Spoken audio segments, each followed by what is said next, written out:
नमस्कार, उड़ान आईएएस अकादमी के ई लर्निंग प्लेटफॉर्म पर आप सभी का स्वागत है। मैं हूं सुधीर वर्मा और इस वीडियो के अंतर्गत हम देखेंगे वर्ष 2012 से लेकर वर्ष 2018 तक आपकी मुख्य परीक्षा में आए हुए हिंदी के प्रश्नों का विश्लेषण। ये देखेंगे कि किस सेक्शन से कौन से प्रश्न आते हैं और किस प्रकार के प्रश्न आपको अगले परीक्षा में पूछे जाने की संभावना है। तो सबसे पहला जो मेरा सुझाव है वो यही रहेगा आपको कि आप जब ये वीडियो देख रहे हैं तो हाथ में आप सिलेबस जरूर रखें। चलिए तो अब बात करते हैं पाठ्यक्रम यानी कि हिंदी के सिलेबस की। तो आपको पता होगा कि सीजीपीएससी मुख्य परीक्षा 2018 के पहले जो हिंदी भाषा का सिलेबस था वो कितने अंकों का था? 50 अंकों का था। मालूम है कि जो पहला प्रश्न था वो कुल 200 अंकों का होता था और 4 भाषाएं थी इसमें, जिसमें आपका हिंदी, छत्तीसगढ़ी, अंग्रेजी और संस्कृत भी शामिल था। लेकिन वर्ष 2018 की पीएससी के बाद से संस्कृत को हटा दिया गया है। ठीक है, तो इस प्रकार आपकी कुल 3 भाषाएं बचती हैं, हिंदी, छत्तीसगढ़ी और अंग्रेजी। इनमें से हिंदी का वेटेज जो है अब कितने अंकों का हो गया है? 100 अंकों का हो गया है। ठीक, तो और उसके पाठ्यक्रम में जो सेक्शन शामिल है वो आपको स्क्रीन में दिखाई दे रहे होंगे। ठीक, जिनमें है आपका भाषा बोध, संक्षिप्त लेखन, पर्यायवाची और विलोम शब्द, समुच्चारित शब्दों के भेद, वाक्यांशों के लिए सार्थक शब्द और इस प्रकार से अंत में आपको क्या मिलेगा? अनुवाद हिंदी से अंग्रेजी तक। ठीक है, यानी हिंदी से अंग्रेजी में और अंग्रेजी से हिंदी में अनुवाद आपको इस सिलेबस में देखने को मिलता है। ठीक, आपको फिर से बोल रहा हूं मैं कि आप जब ये वीडियो देख रहे हैं तो कृपया अपने हाथों में सिलेबस रखें। चलिए, तो सिलेबस के अंतर्गत जो हमारा पहला सेक्शन था वो कौन सा था? भाषा बोध। और भाषा बोध से अगर प्रश्नों की बात करें तो वर्ष 2015 में इस सेक्शन से एक प्रश्न आया है जो बोलता है कि स्रोत भाषा और लक्ष्य भाषा को अंतर को समझाइए। ठीक है, स्रोत भाषा और लक्ष्य भाषा, इसमें आपको अंतर बताना है। अधिकतम अंक कितने हैं? 2। ठीक है, आपको इससे संबंधित एक हमने वीडियो जारी की थी जिसमें आपको कितने लाइंस मिलते हैं उन सब के बारे में चर्चा की गई है। वर्ष 2014 की बात करें तो यहां से एक प्रश्न आया है, शब्द और वर्ण में अंतर को स्पष्ट कीजिए। यानी शब्द और वर्ण में आपको क्या करना है? अंतर स्पष्ट करना है। 2 अंक के लिए है, मतलब अधिकतम आपको 4 लाइन यहां पर मिलेंगे, आप इसको भी ध्यान रखेंगे। ठीक, अगला है आपका निम्नलिखित की परिभाषा लिखिए। आपको परिभाषा के लिए 2 शब्द दे दिए हुए हैं, पहला है शब्द और दूसरा है लिपि। ठीक है, इन दोनों को आपको परिभाषित करना है। ठीक, एकदम बेसिक क्वेश्चन आते हैं यहां से। जैसे कि आपको वर्ष 2012 की अगर बात करें तो प्रश्न आया है, निम्नलिखित में से किसी एक पर लगभग 50 शब्दों में टिप्पणी लिखिए।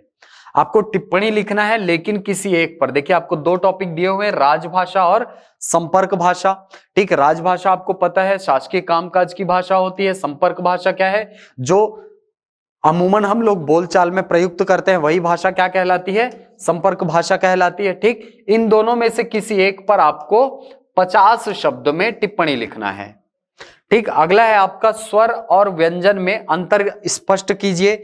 यह प्रश्न आया हुआ है आपका वर्ष 2016 में और कितने अंकों का आया है? 2 अंक का। ठीक, वर्ष 2017 की बात करें तो यहां भी 2 अंक का प्रश्न पूछा गया है और पूछा गया है कि निम्नलिखित का आशय स्पष्ट कीजिए। कौन कौन से शब्द हैं? एक है आपका भाषा और दूसरा है आपका बोली। तो यहां पर आप सीधे परिभाषा को लिख सकते हैं, भाषा की परिभाषा लिख सकते हैं, बोली की परिभाषा डायरेक्ट लिख सकते हैं, या आप चाहे तो किसी गुण के आधार पर इन दोनों का अंतर भी स्पष्ट कर सकते हैं। चलिए, तो अगला प्रश्न है, निम्नलिखित का आशय स्पष्ट कीजिए। यह प्रश्न आया हुआ है वर्ष 2018 में। ठीक, प्रश्न क्या है? स्वर क्या है और व्यंजन क्या है? 2 प्रश्न आपको पूछा है, कितने अंकों के लिए? 2 अंकों के लिए। ठीक, यानी कि एक प्रश्न आपको अधिकतम 1 अंक दिला सकता है। सीधे तौर पर आप यहां पर परिभाषा लिखेंगे। ठीक, अगला है आपका निम्नलिखित वर्णों के उच्चारण स्थान बताइए। यह प्रश्न आया है आपका वर्ष 2018 में और यह पूछा गया है कितने अंकों के लिए? 2 अंकों के लिए। ठीक, आपको प्रश्न में पूछा है ट और व का उच्चारण स्थल, क और श का उच्चारण स्थल। यानी ये प्रश्न जो है वो सीधे तौर पर जुड़ा है किससे? वर्णमाला से। ठीक, आप भाषा बोध के अंतर्गत क्या पढ़ते हैं? वर्णमाला पढ़ते हैं, पूरी वर्णमाला में वर्णों का वर्गीकरण पढ़ते हैं कि क वर्ग क्या होता है, ट वर्ग क्या होता है, च वर्ग क्या होता है, उनका उच्चारण स्थल आपको पता होना चाहिए। ठीक, तो ये प्रश्न वहीं से आया है कि क और श, ट और व, इनका उच्चारण स्थल आपको बताना है। तो आप बेसिकली देखेंगे कि ये जो भाषा बोध वाला सेक्शन है, यहां से आपको प्रश्न परिभाषा के रूप में ज्यादा पूछा है। ठीक, वर्ष 2018 में ही प्रश्न जो है वर्णमाला से पूछा है, जो पूछा है क्या, ट और व, यानी कि उच्चारण स्थल से प्रश्न पूछा गया है। वर्णमाला से एक और प्रश्न पूछा गया है, आप देखेंगे स्वर क्या है और व्यंजन क्या है, ये भी बेसिकली वर्णमाला का ही प्रश्न है। ठीक, वर्णमाला के अंतर्गत हम जब वर्णों का वर्गीकरण करते हैं तब वहां पर आपको स्वर मिलता है, व्यंजन मिलते हैं, अयोगवाह मिलता है ना, अनुस्वार मिलते हैं, विसर्ग मिलता है। तो इन सब की परिभाषा आपको पता होनी चाहिए, क्योंकि आपको वहां से पूछ सकता है कि इसका आशय स्पष्ट कीजिए, इस रूप में आपको प्रश्न पूछ सकता है। ठीक, तो जब पहले खंड की तैयारी करने की बात कहें तो वहां से आप अधिकाधिक परिभाषाओं को तैयार करिए, उदाहरणों को तैयार करिए। ठीक, ये एक सुझाव है हमारी तरफ से कि पहला खंड है, वहां पर आपका मुख्य फोकस कहां होना चाहिए, परिभाषाओं पर, क्योंकि यहां पर डायरेक्ट प्रश्न आपको परिभाषाओं से पूछता है। चलिए, तो हमारा अगला सेक्शन है पर्यायवाची एवं विलोम शब्द। देखिए, इस सेक्शन से प्रश्न जो है वो आपको 3 तरीकों से पूछ सकता है। पहला तरीका यह होता है कि आपको एक शब्द दे देगा और बोलेगा कि इनमें से कौन इनका पर्यायवाची नहीं है, ऑप्शन के रूप में आपको 4 ठो ऑप्शन दे देगा। ठीक, दूसरा तरीका यह होता है कि बोलेगा कि इनमें से कौन इसका पर्यायवाची नहीं है, उस प्रकार के प्रश्न भी वहां पर भी आपको 4 ऑप्शन मिलेंगे, आपको उनमें से एक सेलेक्ट करके आंसर बताना होगा।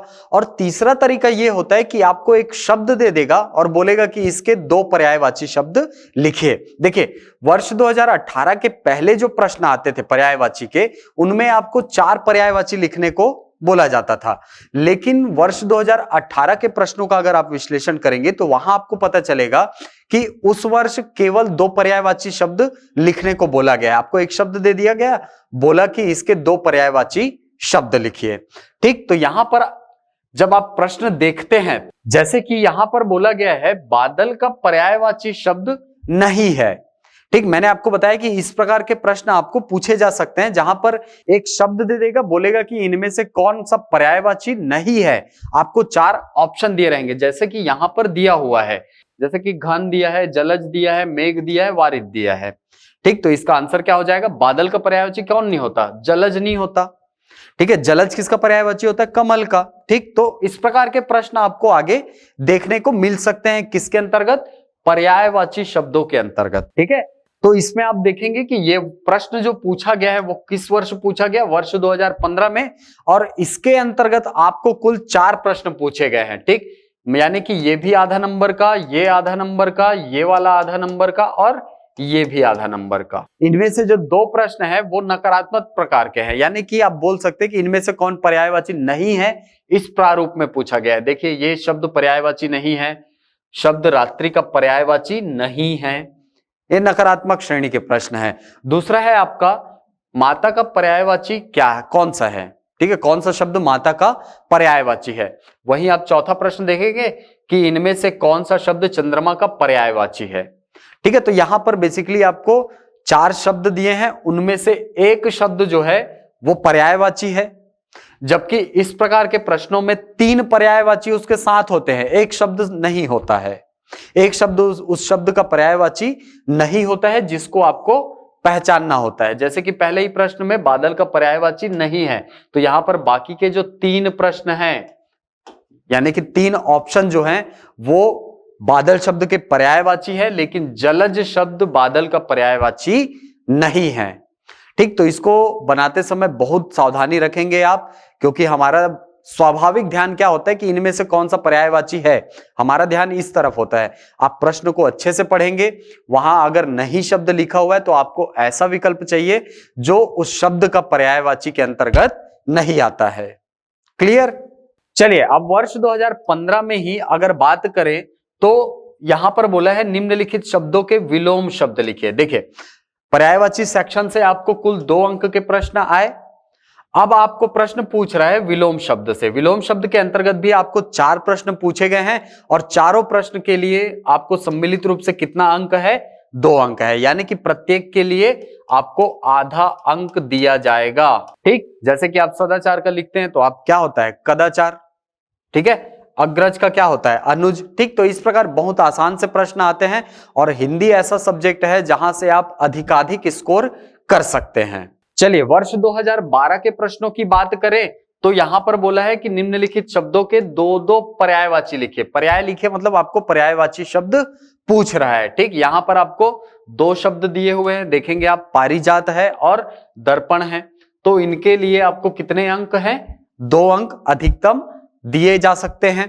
ठीक, अगला प्रश्न देखेंगे आप, निम्नलिखित शब्दों के विलोम लिखिए। विलोम शब्द है जो आया है 2012 में ही, और कितने शब्द दिए हैं आपको?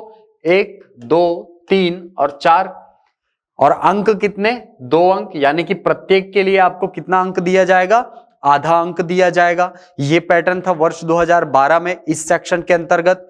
ठीक, निम्नलिखित शब्दों के 2-2 पर्यायवाची लिखिए। ये प्रश्न आया है 2012 में ही। ठीक, और पूछा गया है क्या? कमल, बादल को। ठीक, फिर से पूछा गया है निम्नलिखित शब्दों के विलोम शब्द लिखिए, जो वर्ष 2012 में आया है। क्या क्या शब्द है? प्रकाश, ज्ञान, स्त्री और ठंडा। विलोम शब्द लिखना है इसका। ठीक, चलिए, वर्ष 2016 की अगर बात करें तो वर्ष 2016 में भी 2 प्रश्न पूछा गया था, एक गणेश और दूसरा पक्षी। और इन दोनों शब्दों के आपको कितने पर्यायवाची लिखने थे? 2-2 पर्यायवाची शब्द लिखने थे। ठीक, इसके लिए अधिकतम आपको 2 अंक प्रदान किए जाते थे। ठीक, चलिए, अगला प्रश्न है, निम्नलिखित शब्दों के विलोम शब्द लिखिए। ये सेक्शन आपका कहां से जुड़ा हुआ है? विलोम शब्दों से। कितने अंक का? 2 अंक का। किस वर्ष पूछा गया? वर्ष 2016 में पूछा गया है। ठीक, कितने प्रश्न दिए? 1, 2, 3 और 4। 4 प्रश्न के आपको विलोम शब्द लिखने हैं और उसके बदले आपको अंक कितना दिया जा रहा है? 2 अंक दिया जा रहा है, यानी प्रत्येक के लिए आपको आधा अंक दिया जाएगा। ठीक, अगला है आपका, निम्नलिखित शब्दों के 4-4 पर्यायवाची लिखिए। देखिए प्रश्न क्या है? 4-4 पर्यायवाची 2 अंकों का है और कब पूछा गया? वर्ष 2017 में पूछा गया है। ठीक, प्रश्न आपको कितने दिए हैं? 1, 2, 3 और 4, यानी यहां पर भी कितने अंक दिए जाएंगे? एक शब्द का पर्यायवाची लिखने के लिए आधा अंक दिया जाएगा। चलिए, अगला प्रश्न है, निम्नलिखित शब्दों के विलोम शब्द लिखिए। यह प्रश्न पूछा गया है आपको वर्ष 2017 में और कितने अंक के लिए? 2 अंक के लिए पूछा गया है। कितने प्रश्न दिए हैं? 1, 2, 3 और 4, यानी यहां पर भी प्रत्येक प्रश्न के लिए, या यूं बोले कि प्रत्येक शब्द के विलोमार्थी शब्द लिखने के लिए कितना अंक दिया जा रहा है? आधा अंक दिया जा रहा है। ठीक, अगला देखेंगे, निम्नलिखित शब्दों के 2-2 पर्यायवाची शब्द लिखिए। यह प्रश्न आया है वर्ष 2018 में, जस्ट पिछला पीएससी का एग्जाम था, उसकी मुख्य परीक्षा में पूछा गया प्रश्न है। यहां पर भी आपको कितने शब्द दिए? 4 शब्द दिए हैं और कितने अंक हैं? अधिकतम 2 अंक दिए जाएंगे। ठीक, अगला सेक्शन है हमारा विलोम शब्दों का, जो पूछा गया है वर्ष 2018 में। तो विलोम शब्द भी 2018 में कितने अंक से पूछा गया है? 2 अंक के लिए पूछा गया है। प्रश्न क्या पूछा है? अथ। अथ का विलोमार्थी शब्द क्या होता है? अथ का मतलब होता है प्रारंभ होना, इति का मतलब होता है अंत, तो अथ का विपरीत क्या होता है? इति शब्द होता है। ठीक है, अथ श्री महाभारत कथा सुनते हैं आप, अंत में क्या लिखा होता है? इति श्री महाभारत कथा। ठीक है, तो अथ का विपरीत शब्द क्या होता है? इति होता है। आहुत का क्या होता है? आहुत मतलब होता है बुलाया हुआ, इसका विपरीत क्या हो जाएगा? नहीं बुलाया हुआ, अनाहुत। नैसर्गिक का मतलब क्या होता है? प्राकृतिक, तो इसका विपरीत क्या हो जाएगा? कृत्रिम। चलिए, अगला शब्द है व्यष्टि। व्यष्टि का मतलब क्या होता है? व्यष्टि का मतलब होता है सीमित, सिकुड़ा हुआ। इसका विपरीत अर्थी शब्द क्या होता है? समष्टि। समष्टि का मतलब बड़ा, फैला हुआ, विस्तृत। ठीक, तो इस प्रकार आपको विलोम शब्द लिखने के लिए वर्ष 2018 में 4 प्रश्न पूछे गए थे और अधिकतम अंक कितना दिया जाना था? 2 अंक दिया जाना था, यानी 2 अंकों के लिए आपको यह प्रश्न पूछा गया था। चलिए, हमारा अगला सेक्शन है समुच्चारित शब्दों के भेद। देखिए, ये ऐसा सेक्शन है जहां से रेगुलर बेसिस पे प्रश्न नहीं पूछे जाते, यानी कि हर पीएससी में नहीं पूछा जाता, लेकिन बराबर इंटरवल में ये प्रश्न जो है यहां से रिपीट होते हैं। ठीक, जैसे कि आप देखेंगे कि वर्ष 2012 में प्रश्न पूछा गया है, फिर सीधे कब पूछा गया है, वर्ष 2017 में पूछा गया है। ठीक, इसके अलावा देखें तो वर्ष 2018 में भी इस सेक्शन से प्रश्न पूछा गया है, और वर्ष 2018 में तो इस सेक्शन से सीधा आपको परिभाषा ही पूछ दिया था कि समुच्चारित भिन्नार्थक शब्दों के क्या अर्थ हैं। ठीक है, यानी इससे क्या आशय है आपका, यह प्रश्न पूछ दिया गया था। ठीक, तो अगर आप समुच्चारित भिन्नार्थक शब्दों के भेद वाले सेक्शन से देखते हैं प्रश्न, तो ये जब 2012 में पूछा गया था, ठीक है, तो कितने अंक का पूछा गया था, 3 अंक का पूछा गया था, और आपको 3 शब्द दिए गए थे, यानी 3 शब्द युग्म दिए गए थे जिसमें आपको अंतर स्पष्ट करना था। अगला आप देखेंगे कि इस सेक्शन से प्रश्न सीधे कब पूछा गया, वर्ष 2017 में पूछा गया, और इस बार प्रश्न पूछे गए आपको कितने, 6 प्रश्न पूछे गए। कितने अंकों के लिए, 3 अंकों के लिए। ठीक है, 3 अंकों के लिए ये प्रश्न पूछे गए थे, जिसमें अभिराम अविराम इन दोनों के मध्य अंतर स्पष्ट करना था, रोचक और रेचक। इस प्रकार कुल 6 प्रश्न थे जो कि आपको इस सेक्शन से पूछे गए थे। वर्ष 2018 में जैसा कि मैंने आपको बताया कि डायरेक्ट परिभाषा पूछा था कि समुच्चारित भिन्नार्थक शब्दों के आशय स्पष्ट कीजिए।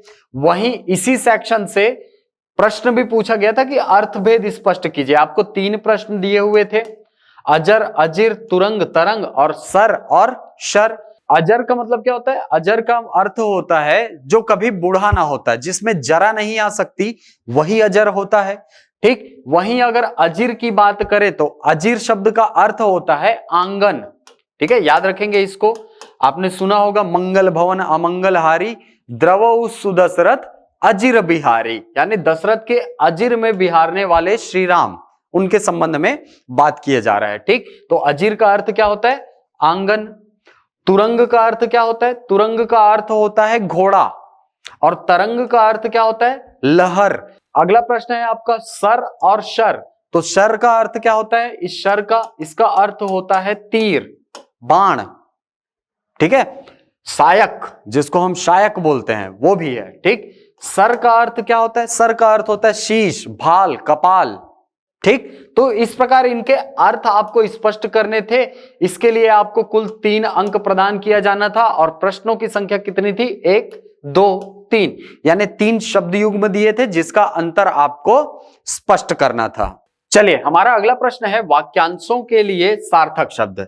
इसको हम बेसिकली जानते हैं किस नाम से, अनेक शब्दों के लिए एक शब्द, इस नाम से जानते हैं। ठीक, तो इस सेक्शन से प्रश्न 2015 में आए हैं 3, और कितने अंकों के लिए पूछा गया, 3 अंकों के लिए यहां से प्रश्न पूछे गए हैं। क्या पूछा गया, जहां पहुंचा ना जा सके, ठीक है, वीर पुत्र को जन्म देने वाली, परस्पर एक दूसरे पर आश्रित। तो इस प्रकार के प्रश्न जो है, 3 प्रश्न आपको 2015 में पूछे गए थे। अधिकतम कितने अंकों के लिए, 3 अंकों के लिए। ठीक, अगला आपको वर्ष 2014 में दिखता है प्रश्न, जहां पूछा गया 3 प्रश्न फिर से, और कितने अंक के लिए, 3 अंक के लिए। चलिए, वर्ष 2016 की बात करें तो फिर से 3 प्रश्न पूछे गए, यहां से देख सकते हैं आप। ठीक है, 3 अंकों के लिए कितने प्रश्न पूछे गए, 3 प्रश्न पूछे गए। जो मोक्ष की इच्छा रखता हो मुमुक्षु कहलाता है, प्रिय बोलने वाली स्त्री प्रियमवदा कहलाती है, ईश्वर में आस्था रखने वाला आस्तिक कहलाता है। ठीक, तो इस प्रकार बहुत आसान से प्रश्न पूछे गए थे आपको वर्ष 2016 में। ठीक, अगले 2017 की बात करें तो यहां पर भी एक एक सार्थक शब्द लिखने के लिए बोला गया है। प्रश्न कितने दिए, 6 प्रश्न दिए, और अंक कितने, 3 ही थे। देखिए, यहां पर नंबरों का जो डिस्ट्रीब्यूशन है वो आपको बदलता हुआ दिखेगा। ठीक, पहले 3 प्रश्न देता था 3 अंकों के लिए, 2017 में 3 अंकों के लिए कितने प्रश्न दिए गए, 6 प्रश्न दिए गए हैं। ठीक, चलिए बात करते हैं वर्ष 2018 के प्रश्नों की। तो इस सेक्शन से 4 प्रश्न पूछे गए थे, और अंक कितने, 4, यानी प्रत्येक प्रश्न के लिए आपको 1 नंबर दिया जाना था। ठीक, आपको प्रश्न पूछा गया था, जिसे बुलाया ना गया हो क्या कहा जाता है, अनाहुत। अधिक समय तक जिंदा रहने की इच्छा क्या कहलाती है, जिजीविषा। ठीक, किसी प्रश्न का तत्काल उत्तर दे सकने वाली बुद्धि क्या कहलाती है, प्रत्युन्नमति। ठीक, युद्ध की इच्छा रखने वाला क्या कहलाता है, युयुत्सु कहलाता है। ठीक, तो इस प्रकार आपको 4 प्रश्न पूछे गए थे इस सार्थक शब्द वाले सेक्शन से, यानी अनेक शब्दों के लिए एक शब्द वाले सेक्शन से आपको कुल 4 अंकों के प्रश्न पूछे गए थे। ठीक, चलिए तो हमारा अगला सेक्शन है संधि एवं संधि विच्छेद।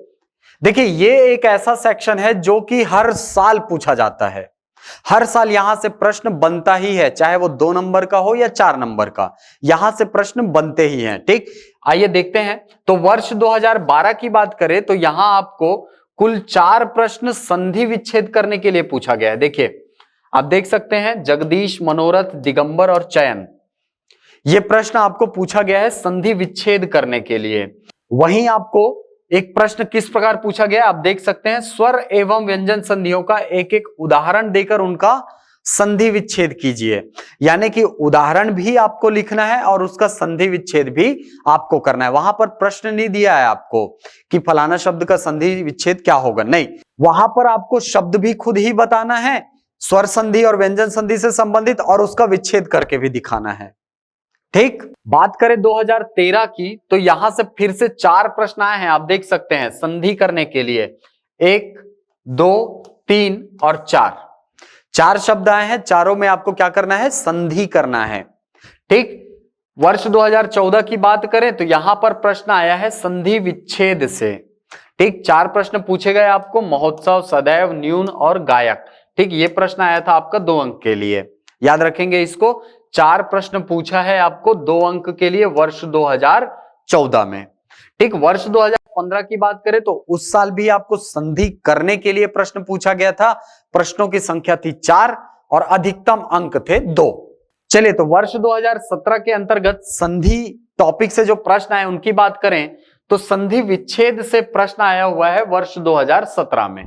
ठीक, प्रश्न क्या है, नामक, महोत्सव, उल्लास और दुर्दिन।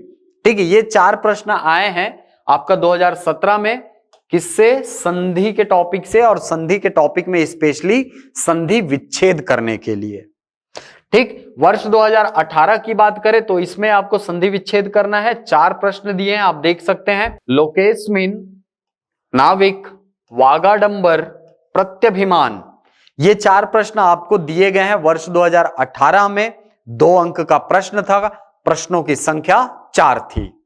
ठीक, चलिए तो हमारा अगला सेक्शन आता है सामासिक पद रचना एवं समास विग्रह से। यानी बेसिकली जिस टॉपिक को हम किस नाम से जानते हैं, समास के नाम से जानते हैं, उस टॉपिक से प्रश्न आपका आया हुआ है। ठीक, ये भी एक ऐसा टॉपिक है जहां से रेगुलर प्रश्न आते हैं, हर परीक्षा में प्रश्न आते हैं। यहां से अगर हिंदी सिलेबस में है तो यहां से प्रश्न आते ही हैं।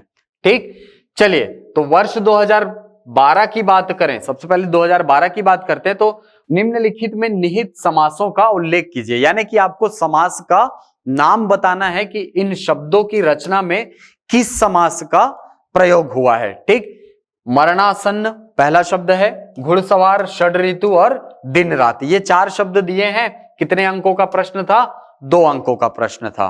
चलिए तो अगला 2012 में ही प्रश्न पूछा गया है, निहित समासों के नाम लिखिए। ठीक, प्रश्न क्या है, यथाशक्ति, हरिहर, शरणागत, पंजाब। देखिए इस प्रकार जब आपको प्रश्न पूछता है ना समासों के नाम लिखने के लिए, तो वहां पर आप समास विग्रह नहीं भी करेंगे तो चलेगा। ठीक, आप डायरेक्ट उस शब्द में जो समास का प्रयोग हुआ है आप डायरेक्ट उसका नाम लिख सकते हैं, वहां पर आपको समास विग्रह करने की आवश्यकता नहीं होती है। ठीक, अगर उसको पूछना ही होता तो वो बाकायदा नाम दिए रहता है। यानी प्रश्न पूछता कैसे, समास विग्रह करते हुए समास का नाम बताइए। ठीक, तो आपको जब प्रश्न में पूछ रहा है कि समासों के नाम लिखिए, तब यहां पर आपको विग्रह करने की आवश्यकता नहीं होगी। ठीक, चलिए वर्ष 2015 की बात करें तो एक एक उदाहरण लिखना है, किसका, समास का। देखिए प्रश्न एकदम अलग तरीके से पूछा गया था इस वर्ष। क्या पूछा गया, निम्नलिखित समासों के एक एक उदाहरण लिखिए। आपको 4 समासों के नाम दे दिया गया है और बोला कि उनसे संबंधित एक एक उदाहरण लिखिए। ठीक, कौन कौन सा दिया है, द्वंद्व समास, तत्पुरुष समास, कर्मधारय समास और बहुव्रीहि समास। 4 समास के नाम दे दिए हैं, बोला कि इनका एक एक उदाहरण लिखिए। तो इस प्रकार से भी आप प्रश्न तैयार कर सकते हैं। चलिए तो इस सेक्शन से वर्ष 2016 की अगर बात करें तो प्रश्न क्या आया हुआ है, निम्नलिखित समस्त पदों का विग्रह कीजिए। यहां पर आपको प्रश्न पूछ रहा है विग्रह करने से। देखिए यहां पर भी आपको केवल विग्रह करना है। अगर आप विग्रह का नाम बताते हैं तो अच्छा है, नहीं बताते हैं छोड़ दीजिए, या फिर अगर आप कंफ्यूज हैं इस प्रकार के प्रश्न में आप छोड़ सकते हैं। ठीक है, प्रश्न आपको कितने पूछे, 1, 2, 3 और 4। ये प्रश्न पूछा गया था आपको 2 अंकों के लिए, यानी प्रत्येक प्रश्न के लिए आपको आधा अंक प्रदान किया जाता है। ठीक, निम्नलिखित शब्दों का समास विग्रह कीजिए। ये प्रश्न आया हुआ है वर्ष 2017 में। 4 प्रश्न फिर पूछे गए हैं, वीणा पानी, शोकार्त, नीलोत्पल और सप्तर्षि। 4 प्रश्न पूछे गए वर्ष 2017 में। और अगला प्रश्न इसी में आप देखेंगे, निम्नलिखित शब्दों का समास विग्रह कीजिए। फिर से इसी साल अलग से एक क्वेश्चन दे दिया गया समास विग्रह करने के लिए। क्या बोला गया, निष्पक्ष, सम्मान, अभ्युत्थान, अनुगमन। ठीक, तो यहां पर आपको अगर बात करें इस सेक्शन से तो 2017 में कुल 8 प्रश्न पूछ लिया 4 अंकों के लिए। ठीक, 4 अंकों के लिए 8 अंक 2017 में पूछे गए थे। ठीक, बहुत आसान से प्रश्न होते हैं, कठिन नहीं होते हैं।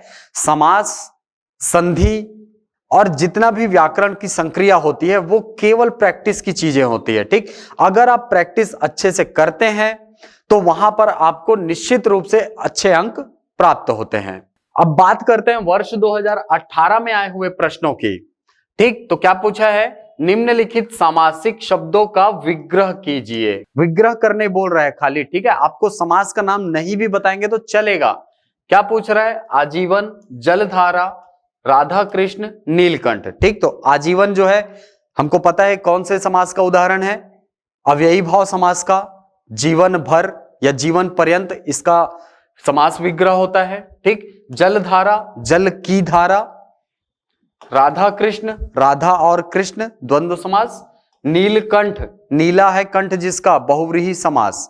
ठीक, तो 2018 के जो प्रश्न हैं बहुत सामान्य सामान्य प्रश्न पूछे गए हैं आपको। यहां से आप चाहें तो पूरे अंक प्राप्त कर सकते हैं। वर्ष 2018 में ही एक और प्रश्न इस सेक्शन से आया है जिसमें बोला है शब्दों में प्रयुक्त समास के नाम लिखिए। देखिए आपको पहले प्रश्न में क्या बोला था, विग्रह करने। दूसरे में आपको क्या बोल रहा है, समास का नाम लिखना है। ठीक, जैसे कि शोकाकुल, दीर्घायु, चक्रपाणी, नवग्रह। ठीक, शोकाकुल में कौन सा समास होता है, शोक से आकुल, तत्पुरुष समास। दीर्घायु, दीर्घ है आयु जिसकी, बहुव्रीहि समास। चक्रपाणी, चक्र है पाणी में जिसके, बहुव्रीहि समास। नवग्रह, नौ ग्रहों का समूह, यानी ये द्विगु समास का उदाहरण है। ठीक, चलिए तो हमारा अगला सेक्शन है तत्सम एवं तद्भव शब्द से। ठीक, ये भी ऐसा एक सेक्शन है जहां से आपको प्रश्न हमेशा देखने को मिलते हैं। ठीक, तो वर्ष 2015 की अगर बात करें तो वर्ष 2015 में आपको 4 प्रश्न तत्सम रूप लिखने के लिए आया हुआ है, यानी 4 आपको तद्भव शब्द दे दिया है, आपको उनका तद्भव रूप लिखना है। ठीक, प्रश्न क्या पूछा है, फूल, 4, भाई, आम। सरल है काफी। ठीक, वर्ष 2014 की बात करें तो उसमें आपको पूछा है तद्भव रूप लिखने के लिए। आपको प्रश्न क्या पूछा है, तद्भव रूप लिखने के लिए, यानी कि आपको तत्सम रूप दिया है, आपको उसको तद्भव में बदलना है। ठीक, प्रश्न क्या है, हस्त, ग्रीवा, वत्स, मयूर। ठीक, वर्ष 2013 की बात करें तो कोख, उलाहना, खंभा, दूब। इन प्रश्नों का आपको तत्सम रूप लिखना है। ठीक, वर्ष 2012 की बात करें तो वर्ष 2012 में आपको क्या प्रश्न पूछा, तद्भव रूप लिखने के लिए, यानी आपको तत्सम रूप दिया हुआ है। अक्षर, घोटक, अमूल्य, गोधूम। ठीक, वर्ष 2016 की बात करें तो फिर से आपको 4 प्रश्न दिए हुए हैं और आपको क्या लिखना है, उनका तत्सम रूप लिखना है, यानी आपको तद्भव रूप में दिया हुआ है प्रश्न। ठीक, वर्ष 2017 की बात करें तो यहां फिर से आपको 4 प्रश्न दिया गया है। क्या क्या, अद्य, षोडश, अर्ध तृतीय, नव। ये 4 प्रश्न आपको दिया हुआ है, आपको क्या लिखना है, इनका तद्भव रूप लिखना है, तद्भव रूप। ठीक, ये तत्सम रूप है। वर्ष 2018 की बात करें तो यहां पर आपको प्रश्न 2 तरीकों से पूछा है। पहला तरीका है तद्भव रूप लिखने के लिए, यानी आपको तत्सम शब्द दिए हैं, आपको उनका तद्भव रूप लिखना है। दूसरा आपको पूछा है तत्सम रूप लिखने के लिए, यानी कि आपको तद्भव रूप दिया है, उसको आपको बदलना है किसमें, तत्सम शब्दों में। ठीक, प्रश्न क्या पूछा है, राजपुत्र, राजपुत्र को आपको किसमें बदलना है, तद्भव रूप में। तो क्या होता है राजपुत्र का, राजपूत। तो कपर्दिका का तद्भव रूप क्या होता है, कौड़ी। त्रिगुण का क्या होता है, तिगुना, तिगुना। ठीक, गोस्वामी का गोसाई, ठीक है, गोसाई तुलसीदास सुना है आपने। ठीक, अब तत्सम रूप में आपको क्या पूछा है, अखरोट, अखरोट का क्या होता है, अक्षोट। अगला है आपका खप्पर, खप्पर का क्या होता है तत्सम रूप, खरपर। ठीक है, ऐसा खरपर ऐसा लिखा जाता है, जो बदल के क्या हो जाता है, खप्पर हो गया है। परख का क्या होता है, परीक्षा। अंगरखा का अंगरक्षक। ठीक, ये तत्सम रूप लिखने के लिए आया हुआ है प्रश्न। ठीक, आपको तद्भव रूप दिया है, बोला कि आप उनका तत्सम लिखिए। ठीक, तो यहां पर से आप देखेंगे कि 2018 में कुल 8 प्रश्न तत्सम तद्भव से पूछे गए हैं। ठीक, और अधिकतम अंकों की बात करें तो 4 अंकों के लिए ये प्रश्न पूछे गए हैं। ठीक, यानी ये 2 अंकों के लिए और नीचे 2 अंकों के लिए। चलिए, तो हमारा अगला टॉपिक है शब्द शुद्धि, यानी आपको शब्द अशुद्ध रूप में दिए हुए हैं, आपको उसको क्या करना है, शुद्ध रूप में लिखना है। ठीक, वर्ष 2015 की बात करें तो आपको प्रश्न क्या मिला है, निम्नलिखित शब्दों के शुद्ध रूप लिखिए। ठीक, प्रश्न है आधीन, उज्जवल, पुरस्कार, पूज्यनीय। ठीक, चारों अशुद्ध रूप में है, आपको उसको किस रूप में लिखना है, शुद्ध रूप में लिखना है। वर्ष 2014 की बात करें तो आशीर्वाद गलत तरीके से लिखा हुआ है, क्या लिखा हुआ है, आशीर्वाद, रचयिता, कार्यक्रम, उपलक्ष्य। ठीक, तो यहां पर ये अशुद्ध रूप में लिखे हुए हैं, उसको आपको किस रूप में लिखना है, शुद्ध रूप में लिखना है। अगला आपका वर्ष 2013 में जो प्रश्न पूछे गए कौन कौन सा है, सहस्त्र, अज्ञानतावश, रासायनिक, दुरावस्था। अशुद्ध रूप में है, इसको आपको शुद्ध रूप में लिखना है। चलिए, वर्ष 2012 की बात करें तो प्रश्न क्या पूछा है, सदृश्य, घनिष्ठ, ज्योत्सना, सौंदर्यता। ये भी क्या है, अशुद्ध शब्द हैं, इनको आपको शुद्ध करके लिखना है। ठीक, वर्ष 2012 में ही अगर बात करें तो प्रश्न क्या लिखा है, धैर्यता, प्रामाणिक, ऐतिहासिक और नीरस। नीरस गलत तरीके से लिखा ना, छोटा ही की मात्रा लगा है, देखो। ठीक, चलिए, वर्ष 2016 की बात करें तो आपको कितने प्रश्न मिले हैं, 1, 2, 3 और 4। क्या लिखना है आपको, शुद्ध रूप लिखना है। क्लियर, 4 प्रश्न मिले हैं, आपको उनका शुद्ध रूप लिखना है। ठीक, अगला आपको 2017 में पूछा गया है प्रश्न, जिसमें आपको 1, 2, 3 और 4 प्रश्न फिर से पूछे गए हैं। ठीक, तो याद रखेंगे कि ये जो प्रश्न हैं, ठीक है, शब्द शुद्धि वाले, वो अधिकांशतः पूछे ही जाते हैं एग्जाम में, तो इसको अच्छे से याद रखेंगे। इसके लिए आप क्या कर सकते हैं, सबसे पहले अपने उच्चारण को क्लियर कीजिए। ठीक, अगर आपका उच्चारण अच्छा है तो आप निश्चित रूप से इस प्रश्न को सटीकता से बना पाएंगे। चलिए, हमारा अगला सेक्शन है उपसर्ग एवं प्रत्यय। ठीक, ये सेक्शन भी बहुत इंपॉर्टेंट है, क्योंकि हर एग्जाम के सिलेबस में ये रहता है। अगर हिंदी है सिलेबस में तो ये टॉपिक बिल्कुल होगा। ठीक, तो वर्ष 2015 की अगर बात करते हैं तो इस सेक्शन में आपको पहला प्रश्न पूछा है, निम्नलिखित शब्दों में उपसर्ग बताइए। ठीक, शब्द क्या है, अवगत, अधिकरण, उद्गम, पराजय। ठीक, वर्ष 2015 में ये 4 प्रश्न आपको पूछे गए थे। ठीक, वर्ष 2014 की बात करें तो क्या पूछा है आपको, प्रत्यय बताने के लिए, यानी निम्नलिखित शब्दों में प्रत्यय बताइए। प्रश्न कितने पूछा, 1, 2, 3 और 4 प्रश्न आपको पूछा है, और ये बोला है कि आप इन शब्दों में क्या बताइए, प्रत्यय बताइए। ठीक, वर्ष 2013 की बात करें तो यहां भी आपको 4 प्रश्न देखने को मिल रहे हैं। ठीक है, देख पा रहे हैं आप, 4 प्रश्न दिया है और बोला है कि एक एक शब्द का निर्माण करना है, क्या प्रयोग करके, उपसर्गों का प्रयोग करके। ठीक, हम उपसर्ग है, हम सफर, हम राह, बहुत सारे शब्द हैं। ठीक, एक एक शब्द बनाना है, अभी से अभ्यंतर हो गया, अभिराम हो गया, कितने सारे शब्द है। ठीक, वैसे ही नी और परा, इन शब्दों से आपको एक एक शब्द का निर्माण करके बताना था। ठीक, अगला है आपका वर्ष 2016 में, जिसमें बोला गया था कि निम्नलिखित उपसर्गों से एक एक शब्द का निर्माण कीजिए। फिर से आपको 4 शब्द दिए हैं, अति, प्रति, अनु, उप, और इन शब्दों से आपको एक एक शब्द का निर्माण करना है, यानी एक एक शब्द आपको लिखने हैं। चलिए वर्ष 2018 की बात करें तो इस सेक्शन से बहुत सारे प्रश्न आए हुए हैं। ठीक, जैसे कि इसमें प्रश्न पूछा है निम्नलिखित शब्दों में उपसर्ग और मूल शब्द को अलग कीजिए। ठीक है, यानी एक शब्द दिया है उसमें उपसर्ग पहले से लगा हुआ है, आपको उपसर्ग पहचानना है और उस मूल शब्द को पहचानना है जिसके साथ वो उपसर्ग जुड़ा हुआ है। ठीक, प्रश्न कितने हैं? 1 2 3 4। ठीक, यहां पर प्रश्न क्या है? अत्युक्ति। ठीक, यहां पर उपसर्ग क्या है? अति। दूसरा देखेंगे अन्वेषण, तो इसमें उपसर्ग क्या है? अनु। दुर्लभ, दुर्लभ में क्या है? उपसर्ग दुह। निरीक्षक में क्या है? निर। ठीक, बहुत आसान से प्रश्न है जिसमें आपको उपसर्ग और मूल शब्दों को अलग अलग करना है। अब देखिए वर्ष 2018 में फिर से इसी सेक्शन से प्रश्न पूछा गया है और बोला गया कि निम्नलिखित उपसर्गों से दो दो शब्द बनाइए। ठीक, कितने प्रश्न पूछा है भाई? 1 2 3 और 4।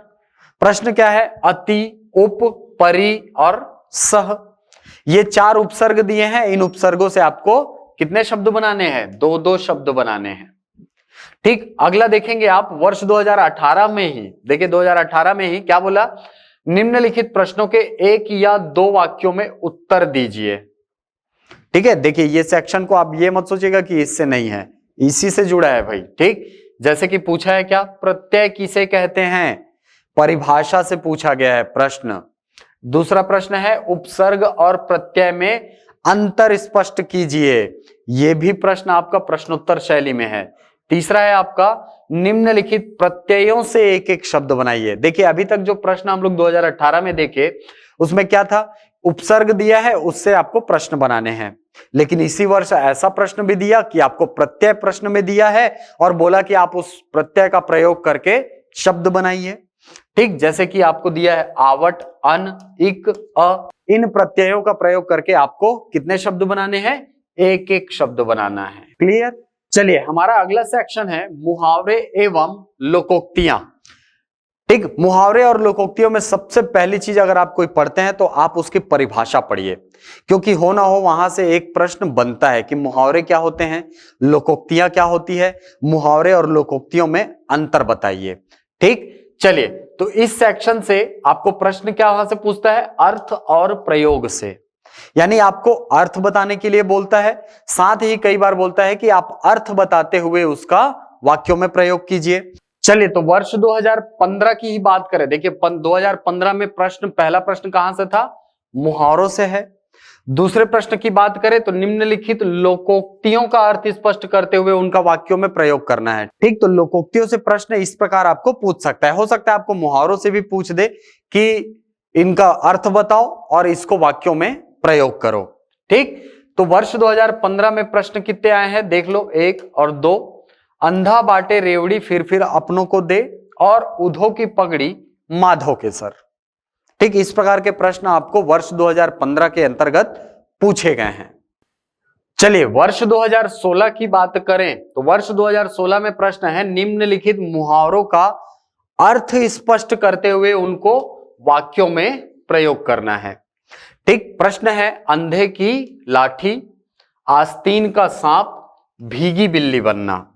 3 मुहावरे दिए हैं और आपको बोला है कि आप उनका अर्थ भी स्पष्ट करो, साथ ही उनको वाक्यों में प्रयोग भी करो। ठीक, वर्ष 2016 में ही आपको प्रश्न पूछा है लोकोक्तियों से। क्या पूछा है? निम्नलिखित लोकोक्तियों का अर्थ स्पष्ट करते हुए उनका वाक्यों में प्रयोग कीजिए। यह प्रश्न भी आपका अर्थ स्पष्ट करना है और उसको वाक्यों में प्रयोग भी करना है। ठीक, प्रश्न कितने दिए आपको? 3 प्रश्न। कौन कौन सा? अकेला चना भाड़ नहीं फोड़ सकता। दूसरा है न रहेगा बांस न बजेगी बांसुरी। तीसरा है आगे नाथ न पीछे पगहा। बहुत फेमस लोकोक्तियां हैं जिसका प्रयोग आप सुने होंगे। चलिए वर्ष 2017 की बात करें तो प्रश्न पूछा है निम्नलिखित मुहावरों का अर्थ लिखकर उनका वाक्यों में प्रयोग कीजिए, यानी आपको अर्थ भी लिखना है और फिर से वाक्यों में प्रयोग करना है। ठीक, प्रश्न कितना दिया? 3 प्रश्न दिया है। क्या क्या दिया? अपना उल्लू सीधा करना, गुदड़ी का लाल, गूलर का फूल होना। ठीक है, गूलर का फूल होना। ठीक, तो वर्ष 2017 में मुहावरों से कितने प्रश्न आए? 3 प्रश्न आए हैं। ठीक, वर्ष 2017 में ही लोकोक्तियों की अगर बात करें तो प्रश्न क्या क्या आया है, देखिए 6 प्रश्न टोटल आए हैं। प्रश्न क्या है, नाच ना आवे आंगन टेढ़ा, अंधा पीसे कुत्ता खाए, एक अनार 100 बीमार, खिसियानी बिल्ली खंभा नोचे, मन चंगा तो कठौती में गंगा, चिंता चिता समान। ठीक है, चलिए वर्ष 2018 की बात करें। वर्ष 2018 में दोनों सेक्शन से प्रश्न आए हैं, यानी आपका मुहावरों से भी प्रश्न आया और लोकोक्तियों से भी प्रश्न आया है। ठीक, वर्ष 2018 में मुहावरों के अंतर्गत पहला प्रश्न आया कि मुहावरों के अर्थ लिखकर उनका वाक्यों में प्रयोग कीजिए।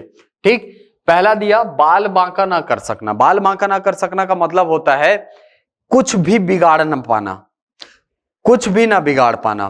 ठीक, वही सिर मुड़ाते ओले पड़ना, इसका अर्थ क्या होता है, कोई काम आप शुरू करे रहिए और तुरंत बाधा आना शुरू हो जाए, उसको कहते हैं क्या, सिर मुड़ाते ही ओले पड़ना।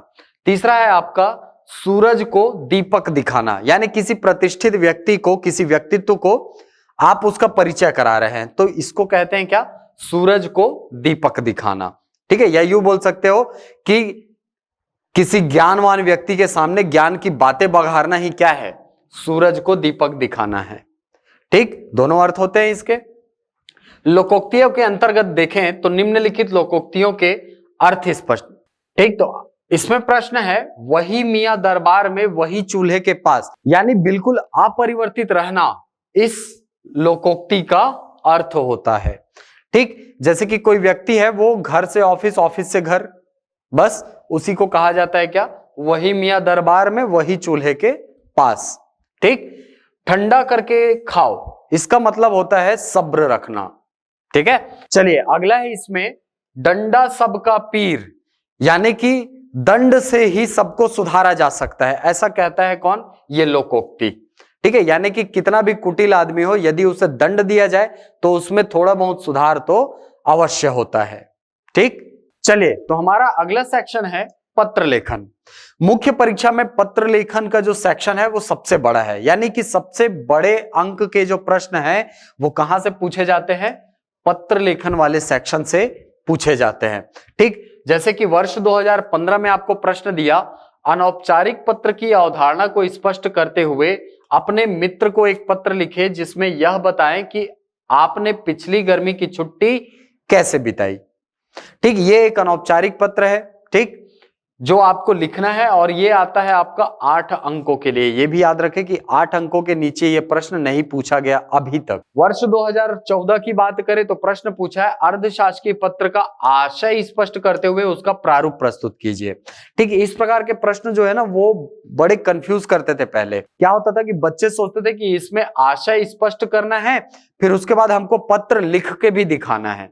नहीं, आपको यहां पर प्रश्न में क्या पूछ रहे हैं, प्रारूप प्रस्तुत करना है, केवल आपको ड्राफ्ट प्रस्तुत करना है कि उसको लिखा कैसे जाता है, यानी कि उसमें स्थान कहां पर होता है, दिनांक का स्थान कहां पर होता है, विषय वस्तु का स्थान कहां पर होता है, प्रेषक कहां होता है, प्रेषिती कहां होता है, इन सारी चीजों का केवल आपको एक प्रारूप प्रस्तुत करना होता था, आपको पूरा पत्र नहीं लिखना होता था। ठीक, बहुत सारे बच्चे इसी फेर में फंस जाते थे और उनके नंबर काट लिए जाते थे। ठीक, तो याद रखेंगे कि जब भी आपको प्रारूप लिखने की बात कहे तो आप केवल ड्राफ्टिंग करेंगे, वहां पर आप पूरा पत्र नहीं लिखेंगे। ठीक, ये प्रश्न आपको पूछा गया वर्ष 2014 में और इस प्रश्न में आपको एक और चीज ऐड किया है कि इस अर्धशासकीय पत्र का आशय भी स्पष्ट करना है।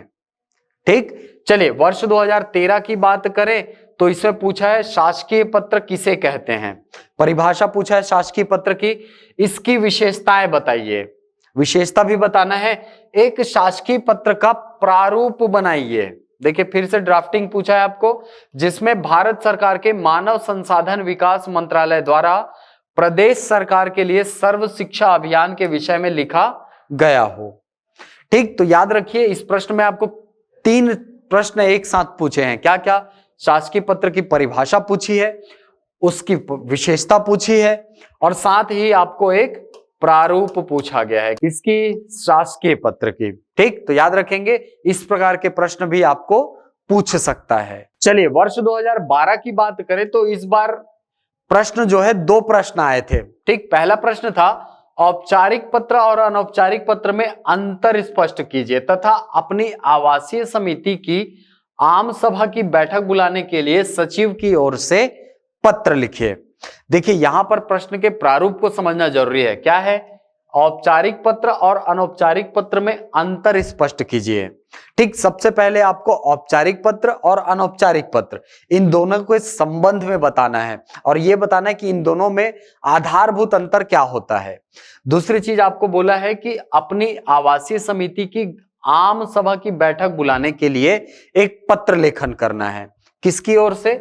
सचिव की ओर से। ठीक, तो याद रखिए यहां पर आपको क्या बोल रहा है? पत्र लिखने बोल रहा है, यानी आपको केवल प्रारूप नहीं लिखना बल्कि उसकी विषय वस्तु को भी सामने रखना है। ठीक, वर्ष 2012 में ही एक और प्रश्न आया जिसमें कहा है अर्धशासकीय पत्र किसे कहते हैं, यानी यहां पर आपको अर्धशासकीय पत्र की परिभाषा लिखना है। ठीक, इसकी विशेषताएं लिखते हुए उदाहरण स्वरूप एक नमूना दीजिए। देखिए यहां पर आपको फिर से क्या बोल रहा है? प्रारूप लेखन की बात कही जा रही है। ठीक, जिसमें आपको क्या बोला? एक नमूना दीजिए। नमूना का मतलब क्या होता है? एक सैंपल देना है आपको केवल। ठीक, चलिए वर्ष 2016 की बात करें तो इसमें प्रश्न आया है शिकायती पत्र किसे कहते हैं। ठीक, इसकी विशेषताएं बताते हुए एक शिकायती पत्र का प्रारूप बनाइए जिसमें आप अपने क्षेत्र की समस्याओं और असुविधाओं की ओर ध्यान आकर्षित करते हुए क्षेत्र के संसद सदस्य को पत्र लिखकर उन्हें दूर करने का अनुरोध करें। ठीक, तो यहां पर प्रश्न में आपको तीन चीजें शामिल हैं। कौन कौन सी चीजें? एक है शिकायती पत्र की परिभाषा, दूसरा है उसकी विशेषता और तीसरी चीज आपको लिखना है क्या? शिकायती पत्र। ठीक है, बेसिकली इसका एक प्रारूप पूछा है, आपको पूरा नहीं लिखना है। आपको क्या लिखना है? केवल इसका एक प्रारूप तैयार करना है। ठीक, एक ड्राफ्ट बनाना है। ठीक, तो इस प्रश्न में परिभाषा, विशेषता और प्रारूप तीनों चीजें शामिल हैं। वर्ष 2017 की बात करें तो यहां प्रश्न आपको क्या पूछा है? शासकीय पत्र से आप क्या समझते हैं? परिभाषा शासकीय पत्र की, इसकी विशेषताएं बताते हुए एक शासकीय पत्र का प्रारूप प्रस्तुत कीजिए। देखिए यहां पर फिर से तीन चीजें शामिल है। परिभाषा किसकी? शासकीय पत्र की। विशेषता किसकी? शासकीय पत्र की। और शासकीय पत्र का एक प्रारूप बनाना है। ठीक, चलिए तो हमारा अगला सेक्शन है हिंदी साहित्य के इतिहास में काल विभाजन और उन कालों का नामकरण। ठीक, तो ये प्रश्न आया है वर्ष 2015 में। क्या बोला है? हिंदी साहित्य के इतिहास का निम्नलिखित काल विभाजन किसने किया? देखिए आपको एक विद्वान द्वारा किए गए काल विभाजन के सारे कालों के नाम दे दिया है और अंत में आपको 4 ऑप्शन दे दिए हैं। देखिए, और आपको पूछा है कि इस रूप में काल विभाजन इनमें से किसने किया है। इस प्रकार के प्रश्न आपको 2 नंबर में देखने को मिल सकते हैं। तो इसीलिए आप सभी जो साहित्यकार है जिन्होंने काल विभाजन में महत्वपूर्ण योगदान दिया है उसको आप अच्छे से तैयार कर लेंगे। बेसिकली जो महावीर प्रसाद द्विवेदी हो गए या हमारे रामचंद्र शुक्ल जी हो गए, राम कुमार वर्मा जी हो गए, इनके काल विभाजन को आप बहुत अच्छे से तैयार कर लेंगे। चलिए हमारा अगला प्रश्न है हिंदी साहित्य के इतिहास के किस काल को स्वर्ण युग के नाम से जाना जाता है? यह प्रश्न भी कब आया? वर्ष 2015 में। और आपको बाकायदा 4 ऑप्शन दिए हैं। क्या क्या? भक्ति काल, रीति काल, छायावाद या प्रयोगवाद। आपको बताना है कि इनमें से किस काल को हिंदी साहित्य का स्वर्ण युग कहा जाता है। ठीक, अगला प्रश्न है हिंदी साहित्य के इतिहास का काल विभाजन सर्वप्रथम किस विद्वान ने किया है? ठीक, तो जब आप हिंदी साहित्य का इतिहास पढ़ते हैं तो सबसे पहली लाइन यही पढ़ते हैं कि जब हिंदी साहित्य का काल विभाजन प्रारंभ हुआ तो उसमें सबसे पहला योगदान जो था किसका था? गारसो द तासी का। ठीक है, बेसिकली एक फ्रेंच विद्वान थे जिन्होंने प्रयास किया था कि हिंदी साहित्य को कालक्रम के अनुसार बांटा जाए। ठीक, लेकिन इनके विभाजन को उतना प्रामाणिक नहीं माना जाता है। सबसे प्रामाणिक माना जाता है किसको? डॉक्टर रामचंद्र शुक्ल जी के काल विभाजन को। ठीक, अगला है हिंदी साहित्य के आदि काल को संधि काल किसने कहा? ठीक, तो हिंदी साहित्य के कालों को जो छोटे छोटे भागों में बांटा गया है उन कालों का पुनः नामकरण दूसरे विद्वानों के द्वारा दिया गया है। तो उनमें से आपको प्रश्न पूछता है कि इस काल को यह नाम किसने दिया है। ठीक, तो याद रखेंगे इस प्रकार के प्रश्न आपको देखने को मिलते हैं और अच्छे से इस सेक्शन को आप तैयार करेंगे। चलिए, तो हमारा अगला प्रश्न है, आदिकाल को बीजवपन काल की संज्ञा किसने दी है? पिछले प्रश्न में मैंने आपको बताया कि जो काल है उनका नामकरण पुनः बहुत सारे साहित्यकारों के द्वारा किया गया है। तो यह प्रश्न वहीं से है कि आदिकाल जो है उसको बीजवपन काल किसने कहा? महावीर प्रसाद द्विवेदी ने। ठीक है, आधुनिक काल को गद्य काल किसने कहा है? देखिए, आधुनिक काल जो है वो भारतेंदु हरिश्चंद्र जी के बाद गद्य काल प्रारंभ हो जाता है हमारे यहाँ। ठीक, तो आपको प्रश्न में पूछा है कि आदिकाल को गद्य काल किसने कहा है? ठीक, क्योंकि उस समय गद्य जो है लिखना प्रारंभ हुआ था। अंधेर नगरी, चौपट राजा, ठीक है, बहुत सारे जो रचनाएं हैं वो भारतेंदु हरिश्चंद्र जी ने किया है हिंदी और बंगाली में। ठीक, अगला है, आदिकाल को सिद्ध सामंत काल किसने कहा है? यह प्रश्न आया वर्ष 2012 में। तो याद रखेंगे, आदिकाल को सिद्ध सामंत काल किसने कहा? राहुल सांकृत्यायन जी ने कहा है। ठीक, आचार्य रामचंद्र शुक्ल ने आधुनिक काल का आरंभ कब से माना है? ठीक, ये काल विभाजन के अंतर्गत जब आप रामचंद्र शुक्ल का काल विभाजन पढ़ते हैं तो सबसे पहला लाइन होता है कि आचार्य रामचंद्र शुक्ल जी ने इसको इतने भागों में बांटा है और इसका कार्यकाल यहां से चालू होता है या कालक्रम यहां से प्रारंभ होता है। ठीक, चलिए, हमारा अगला प्रश्न पूछा गया है वर्ष 2016 में और पूछा गया है कि आधुनिक काल का निम्नांकित काल विभाजन किस साहित्येतिहासकार, ठीक है, साहित्य इतिहासकार ने किया है? ठीक, आपको यहां पे फिर से आपको क्या दे दिया गया है? जो काल विभाजन है वो दे दिया गया है और आपको पूछा है ऑप्शन के रूप में कि भाई इनमें से किसने इस रूप में काल विभाजन किया है हिंदी साहित्य का। ठीक, क्या क्या है? पुनर्जागरण काल, जिसको भारतेंदु काल कहा गया, जागरण सुधार काल, बेसिकली ये आधुनिक काल का विभाजन है। ठीक, चलिए, हमारा अगला प्रश्न 2017 में पूछा है कि हिंदी साहित्य के काल विभाजन में उत्तर मध्य काल को श्रृंगार काल की संज्ञा किसने दी है? ठीक, वहीं 2017 में एक और प्रश्न पूछा, क्या कहा? रीति कालोत्तर युग को नवीन विकास का काल किसने कहा है? ठीक, तो ये था वर्ष 2012 से लेकर के वर्ष 2018 तक के मुख्य परीक्षा में आए हुए आपके हिंदी भाषा के प्रश्नों का विश्लेषण और किस सेक्शन में आपको अधिकाधिक अंक मिल सकते हैं। याद रखिएगा, हिंदी एक ऐसा पेपर है जहां पे आप बहुत अच्छे अंक स्कोर कर सकते हैं। ठीक, इसके लिए आपको जरूरत पड़ती किसकी?